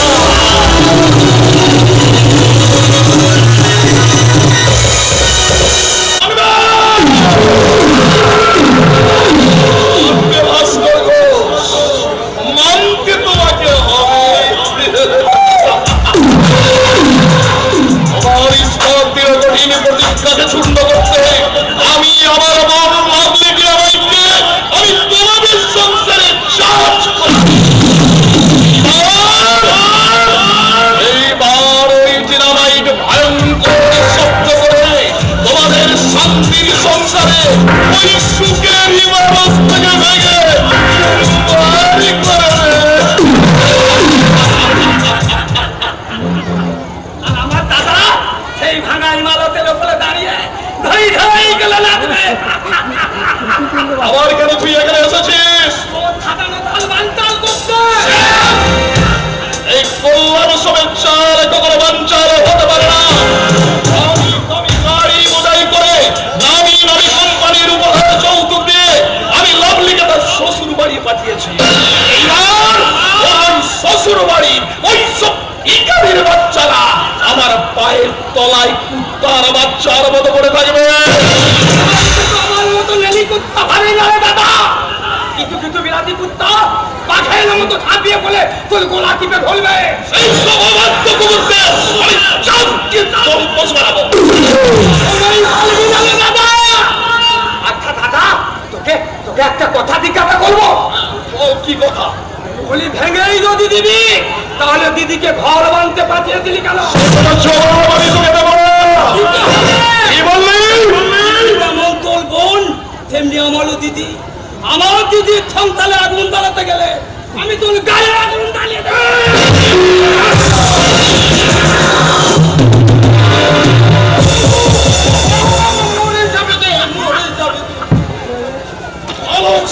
ঘরে তালা দিয়ে রাখো, মানে এমনি করে আমি বলবো তবু আমার দিদির সংসার ভাঙতে দেবো না। আমার সংসারটা তো ভাঙতে হবে না, আমি আমার নিজের সংসার ভেঙে চলে এসেছি। লাভলি, শ্বশুর বাড়ি থেকে হঠাৎ তুই এ বাড়িতে? কিসের শ্বশুর বাড়ি রে, কিসের শ্বশুর বাড়ি? ওই অজ পাড়া গায়ে ওখানে একটা মানুষ নেই, আছে সব জন্তু জানোয়ার। তাই তো আমার মতো একটা আধুনিক শিক্ষিত মেয়ে সেখানে কিছুতে তার পক্ষে সম্ভব নয়। তাই তো নিশুতি রাতের অন্ধকারে গা ঢাকা দিয়ে আমি ওখান থেকে পালিয়ে এসেছি। লাভলি, তুই ভালোই করেছিস। আরে দিদি না, তুই ভালো করে দিয়ে তুই ফেলে তোল, আমি নিজে গিয়ে তোর থতুল বাড়ি দিয়ে আসবো। সাদা তোর মতো একটা হাবা গোবার সঙ্গে আমি বাইরে বেরোবো, এ কথা তুই ভাবলি কেমন? বাবুর সঙ্গে যেতে না চাও, আমি তোমাকে নিচে পৌঁছে রাখতে বলে কি বললে তুমি? ঘর হলো স্বর্গ, অনেক পুণ্যের জোরে সেখানে স্থান পায়। তুমিও অনেক পুণ্য করেছো দিদিমণি, তাই তো স্বর্গই স্থান পেয়েছো। তুমি যাকে ভুল করো এই সেই স্বর্গের স্থানকে ভেঙে দিও না দিদিমণি। তোমরা যাকে স্বর্গ মনে করো সেটাকে আমি নরক মনে করি। এই নরকে আমি কোনোদিনও ফিরে যাব না, যাব না, যাব না। অমন কথা বলিস না রে দিদি, অমন কথা বলিস না। বিয়ের পর মেয়েদের থতুল ঘরেই থাকতে হয়, বাপের ঘরে নয়। এই রাস্কেল, তোর এত দুষ্পর্ধা, তুই ছোট হয়ে এই বড়দের জ্ঞান দিচ্ছিস? বলো হয়ে অনেক ছোট কথা বলে দিয়ে এবার এবার আমার ছোট মুখে কিন্তু বলো কথা ধর বলে তাকে মিথ্যা বলে তুই নিজের কপাল ভাঙতে চাইছিস, সে কিন্তু তোর মুখে একদিন ছুরি মারবে। যদি বাঁচতে চাস এখান থেকে তুই পালিয়ে যা দিদি, এখান থেকে তুই পালিয়ে যা, এখান থেকে তুই পালিয়ে যা। শুনলি রবি, এই রাস্কেলটার কথাগুলো শুনলি? একবার মনে হয় ওই রাস্কেলটাকে কোনো পাগলা গেল না। ওকে পাগলা গারো বটিও না, ও কোনো পাগলামি করেনি। পাগলাম না তো কি, না এই আজে কথা বলেছে বলে গেল। মাঝে কথা বলেনি দিদিমণি। তার মানে কি তুমি বলতে চাও আমি লাভলির ক্ষতি করতে চাই? আমি বলতে চাইনি, তুমি কি বলছো? ছোট বাবুর অন্তরেরই কথা। খেপা হলেও বাস্তব পক্ষেই তোমাদের থেকে কিছু অংশে কম নয়তো বড়। আমি তাই তোমার মতো আমিও বলছি, ওই স্বামীর সংসার ছেড়েছে। তুমি বোধহয় ঠিক করনি দিদিমণি, তুমি বোধহয় ঠিক করনি। এই রাজকে সাধনটাই ওর মাথাটা খেয়েছে, নাহলে কি হাবা বাবা ছেলে যে ঠিক করে কথা বলতে পারে না, সে কিনা এমন জায়গায় লেকচার দিয়ে গেল। এখন ওদের কথা থাক লাভলি, এখন ওদের কথা থাক। তোকে এইভাবে একা হাসতে থেকে সত্যিই আমি অবাক হয়ে যাচ্ছি। আচ্ছা সত্যি করে বলতো রসুজ্জার রাতে তোদের ঠিক কি হয়েছিল? কি হয়েছিল শুনবে? তোমার কথা মতো আমি ভুলসজ্জার রাতে ওই মধুপুরের দেশি মদের কারখানা আর ইনকাম ট্যাক্সের কথা যেই বলেছি, কিছু না জেনে না বুঝে আমাকে একবার অসভ্যের মতো রিফিউজ করলো। ঠিক মতো ইউজ করতে না পারলে সে তো রিভিউজ করবেই। এমন সেক্সি মানে কি ব্যাপার রে বলতো তুই এখানে? তোমাকে সেন্ড হয়েছে বস, আপনার এবার লেট করতেই ইনকাম ট্যাক্স থেকে ফোন থেকে কি বলি বলতো? ওই রাস্কেল ভাস্কর। হ্যাঁ দিদি, হ্যাঁ ওই ভাস্কর বাবুই তো লাভলি আজকে খবর দিতে পাঠালেন। লাভলি তুই ভেতরে যা। না না না না, তো এই বিপদে মাঝে আমি কিন্তু ভেতরে যেতে পারবো না। তোর চুপটার হবে কেমন করে বল? তুই এক্ষুনি ভেতরে গিয়ে ওসি মহেশ্বরকে ফোন করে জানা যে my life is in danger. সঙ্গে সঙ্গে সে যেন এখানে চলে আসে। ঠিক আছে দাদা, শোনা আমি ভেতরেই যাচ্ছি, তবে যাওয়ার সময় তোমাকে একটা কথা বলে যাচ্ছি, ওই ভাস্কর ঘোষকে তুমি একদম একদম আপোষ করবে না। ওই মধুপুরে গিয়ে জীবন আমি একবার ভুল করেছি, তাই তো ওই মধুপুর, ওই ভাস্কর আর ওই শাখা সিঁদুর আমি মুছে ফেলবো। তাই জীবন থেকে আমি একেবারে শেষ করে দেবো, শেষ করে দেবো, শেষ। তোমাকেও আমি একটা কথা বলে যাই, এটাই হলো আমার ফার্স্ট অ্যান্ড লাস্ট ডিসিশন। ওই ওসি মহেশ্বরকে ফোন করার কথাটা যেন তুই বলে যাস না। আমি এখন কি করবো বল? তুই আবার কি করবি? তুই হচ্ছিস নাম্বার 1 ক্রিমিনাল। খুন জখম রাহাজানি করে পুলিশের খাতায় তুই খেলার পর খেলা বসাইছিস। এখানে দেখলি ভাস্করের চোখ একেবারে টেরা হয়ে গেছে। তুই বাইরে গিয়ে অপেক্ষা কর। ওকে বস, তবে আমি বাইরে গেলেও আমার এই যন্ত্রখানা কিন্তু রেডি থাকবে। কোনো রকম কোনো অসুবিধা হলে স্পষ্ট করে সিগন্যাল দেবে। আমি ঠিকঠাক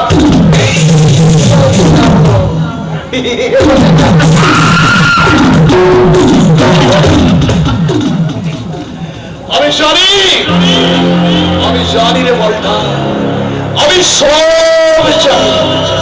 শুধুমাত্র আমি ওই ভাস্কর ছেলেটার চরিত্রটা বুঝতে পারি। তবে কি আমি কে চোখ মুছতে গিয়ে কেউ ডেকে দিয়ে লাভলির জীবন যৌবনের বিনিময়ে ওই রকম একটা রাস্তার ভেগুলো কুত্তাকে আমি বস বানাতে পারবো না। ও ভাস্কর, আরে এসো এসো এসো। আমি জানতাম তুমি আসবে। একটু আগে লাভলি তোমার জন্য কত কান্নাকাটি করছিল, ওকে আমি বুঝিয়ে বললাম আরে কান্নাকাটি করার কি আছে, রাগের মাথায় তুই শ্বশুর বাড়ি থেকে চলে এলো। আরে ভাস্কর তো ছেলে মানুষ নয়। সামাজিকতা রক্ষা করতে ভাস্কর এ বাড়িতে নিশ্চয়ই আসবে। সামাজিকতা রক্ষা করতে কিন্তু আমি এখানে আসেনি মিস্টার শোন। সামাজিকতা রক্ষা করতে আসনি তাহলে কি জন্য তুমি এসেছো? তাহলে শোন মিস্টার শোন, দীর্ঘ কয়েক বছর ধরে ইনকাম ট্যাক্স ফাঁকি করে আপনি বিজনেস করাচ্ছেন। কোনো রেসপন্স না পেয়ে আমি নিজে গাড়াতে পারতো না।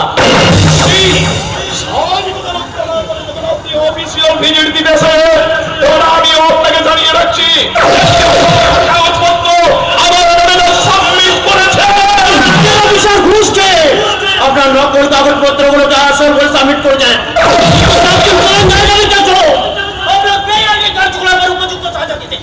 আমি আইনি আশ্রয় নিতে পারত না। আইনকে তো শালা আপনারই ফাইন করে দেবেন। আপনি আমি লোকাল থানার ওসি মিস্টার সাবন্ত। চলুন মিস্টার ঘোষ, আপনি নতুন ইনকাম ট্যাক্স অফিসার হয়ে এসেছেন। খামোকা ঝামেলায় না জড়িয়ে এর আপনাকে একটা রক্ষা করুন। কি বলতে চান আপনি? কি বলছিলাম কি, যে আত্মীয়তার সুবাদে যদি আপনাকে আমি কলকাতার অভিযোজন করে সেই সঙ্গে একটা বিরাট বহুল এত সাহস আপনার? ঘুষকে আমাকে দিতে চাও? আপনাকে আমি চার করে দিতে চাও? আপনি কিন্তু আসলে উত্তেজিত হচ্ছেন মিস্টার ঘোষ। আইনকে ফাঁকি দিয়ে সাধারণ মানুষকে ঠকিয়ে যে টাকার পাওয়ার আপনি করেছেন, এই 500 টাকা আমি ওই রাস্তায় ধরে দেবো। পারবেন না মিস্টার ঘোষ, তা আপনি কোনোদিনই পারবেন না। ঠিক, আপনি ঠিক বলেছেন মিস্টার সামন্ত। যারা দেশের আইন রক্ষক তারাই যদি ভক্ষক হয়ে বিবেক বুদ্ধি বিসর্জন দিয়ে অন্যায় কার্যকলাপে প্রত্যক্ষভাবে সাই দেয়, দেশের মুখে অন্যায় অত্যাচারের সংখ্যা দিন দিন বাড়বে। মনে রাখবেন মিস্টার সামন্ত, দেশের বুকে এখন এমন ওরা পুলিশ অফিসার আছে যাদের কাছে অর্থের চেয়েও বিবেক পুরুষত্বের দাম অনেক বেশি। আর সেটা প্রমাণ করতে আমি ডিরেক্টলি কাছে করলাম।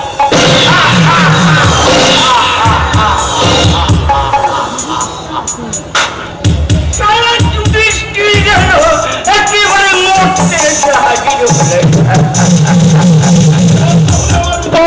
আরে দূর মশাই, আমার স্ত্রী থাকতে আপনার এত চিন্তা কিসের বলুন তো? আপনার স্ত্রী? আমার স্ত্রী, ওই ডিএসপি সাহেব আমার স্ত্রীর কথায় ওঠেন আর বসে। ওই বিয়ের আগে একটু গিয়ে মানে ওই রামজাম ছিল আরে। আপনার স্ত্রী তাহলে অনেকের সঙ্গে? দূর থেকে আমি ছাড়া কেউ কাছে আসতে পারেনি। আমার স্ত্রী খুব চালাকি না। আমি তাহলে আছি মিস্টার, কিচ্ছু ভাববেন না। সারা সময় ছাড়া আমি আপনার পেছনে।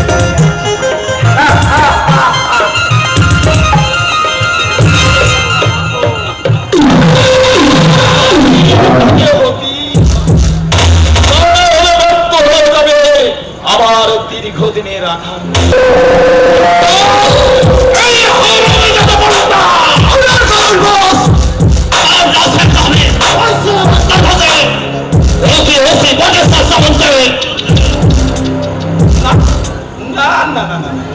কারণ লাশ তোকে ফেলতে হবে না, তুই এক্ষুনি মধুপুর যাওয়ার জন্য তৈরি হয়ে সেখানে কত কুয়ারি বেলি বড় বাড়িকে হাত করে যদি তাদের জমিগুলোকে ভেস্ট করাতে পারিস, জমিগুলোকে ভেস্ট করে কি করবেন? ওই গরিব শ্রেণীর মজুদদের আমি প্রথমে বিলি করে দেব, তারপর তাদেরকে চাকরির লোক দেখিয়ে অল্প দামে তবে সমস্ত জমি আমার নামে লিখে দেব। মিস্টার চৌধুরীকে জানিয়ে দে, তিনি যেন কারখানার প্ল্যানটা শুরু করেছে। আর আমি ততক্ষণ ওই ওসি ফরেস্টের সঙ্গে আলোচনা করেছি দেশের ব্যাপারে নতুন কোন আইন করা যায়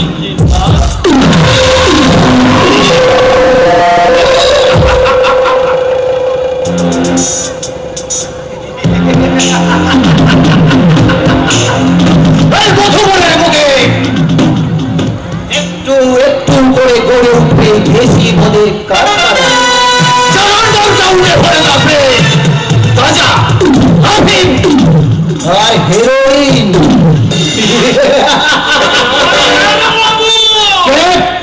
আজকে আমি দিন দরিদ্র এক ব্রাহ্মণ নাম শ্রী শ্রী হরে রাম বাড়ি ওখানে কি যায় আজকে আমি মধুপুর থেকে আসছি বাবু মিথ্যে বলবো না রূপোর টাকা থেকে ঘোষ পাই না মানে ঘোষ বাড়ি থেকে আমি রূপোর টাকা নিয়েছি এই ভাবলাম বোনের রাত্রি শ্বশুর বাড়ি না মানে এই শ্বশুর বাড়ি থেকে বিয়ের রাত্রি কোণে পাঠিয়েছি সেই মুহূর্তে আমিও আপনাদের সাহায্যের কাছে বললে আমি পড়ি কি মরি হয়ে ছুটে এসেছি বাবু।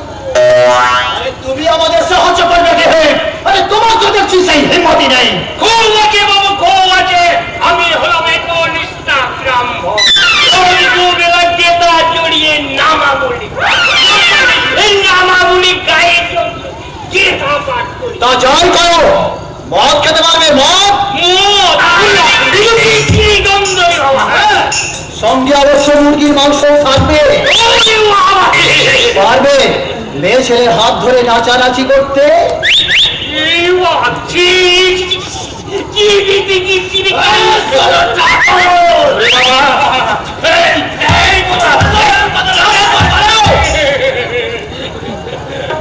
আমি খাবো বাবু যেমন খাবো কে খাবে ওই যে মদ মুনি ঋষিরা যদি সোরা পান করতে পারে আমি মদ খেতে পারবো না বাবু তাছাড়া মাংস সহযোগে গঙ্গা জল নিরামিষ মানে গঙ্গা জল সহযোগে মাংস নিরামিষ হতে ঠিক ঠিক আজ নাচের কথা বলছো মেনকা রকমার হাত ধরে যদি দেবতারা নাচতে পারে তাহলে আমি কেন পারবো না বাবা আমি আমাদের সাহায্য করতে সব পারবো সব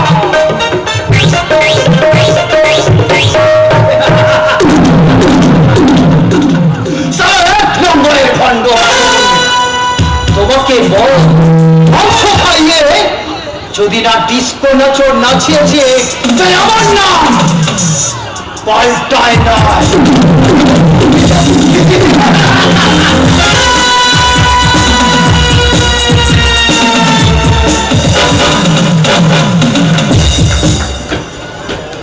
আজ আজ আমার ভীষণ ভীষণ ভীষণ ভালো লাগছে খুশিতে মনে হচ্ছে সারা মন প্রাণ মনের মধ্যে ভালোবাসা জন্ম হলে বুঝি মানুষের মন আনন্দের মৃত্যুকে পৃথিবীর মধ্যে এত সুন্দর পেয়েটি আজ বসন্ত আসুক বসন্ত দেখলে তাকে আমি বলবো কি বলবে শিউলি এই মা তুমি একবারে পুলিশের চাকরি পেয়ে গেছো হ্যাঁ শিউলি আমি পুলিশের চাকরি পেয়ে গেছি আর সেই সংবাদটা দিতেই তো আমি তোমার কাছে তাই তুমি দাঁড়াও আমি এক্ষুনি দাদা বৌদি সকলকে ডেকে ডেকে বলি বসন্তদা পুলিশের চাকরি পেয়ে গেছে এ মা আমার মাথায় কি গন্ডগোল হয়ে গেছে দাদা তো মাথায় গেছে বৌদি স্নান করতে গেছে আমি যে কাকে কি বলবো কি বলবে বললে শিউলি অথচ না বলি শুধু হাস্য কেন বলি বসন্তের জীবনে কি এখনো বসন্ত আসেনি ফুল ফুটলে তার গন্ধেই তো অনুভব করা যায় বসন্তের আগমন তাহলে তোমার শিউলি তো ফুটে গেছে তাই তো নতুন করে দেখা দিয়েছে বসন্তের জীবনেও বসন্ত তাহলে কাছে টেনে নাও তা না হলে যে শিউলি ছড়ে যাবে আমি আমার সেই ঝরা শিউলিকে এমনি করে বুকের মাঝে তুলে নেব বসন্তদা এই যে আমার সেই শিউলি যে শিউলি ঝরে গেলেও দেবতার পুজোয় স্থান পায় আর তোমার মতো জীবতার স্থানে আমার জন্ম হয়েছে বলে আমি আজ ভীষণ খুশি বসন্তদা ভীষণ খুশি শিউলি গায়ে তোমায় বেঁধেছি শরীরে সেধেছি ভালোবাসি এ কথাটি নয় তো আমায় ফাঁকি গো তুমি আমার নয়ন গো যে নয়নে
পুলিশের চাকরি পেয়ে আসামিকে অ্যারেস্ট করতে এসেছো বুঝি?